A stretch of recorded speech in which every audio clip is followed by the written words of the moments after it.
পরিষ্কার পরিচ্ছন্নতা ইমানের অঙ্গ।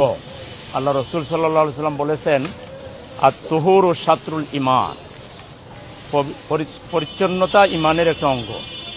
অনেক সময় অসচেতনতার কারণে ময়লা আবর্জনা আমরা যেখানে সেখানে ফেলি, পরিবেশ নষ্ট হয়, সমাজ ক্ষতিগ্রস্ত হয়, রোগ ব্যাধি বাড়ে। সেই জন্যে আপনারা জানেন যে জামাত ইসলামী একটা জনকল্যাণধর্মী রাজনৈতিক দল, মানব সেবার রাজনৈতিক দল।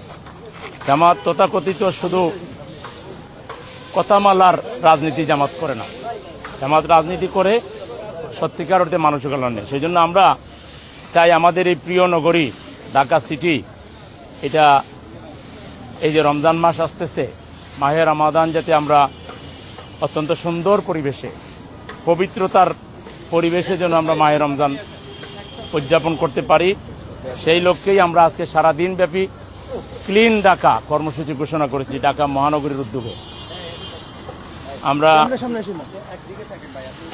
আমরা আশা করি এই কর্মসূচির মধ্য দিয়ে জনসচেতনতা বাড়বে, মাহে রমজানটাকে আমরা সুন্দর একটা পরিবেশে উদযাপন করতে পারবো।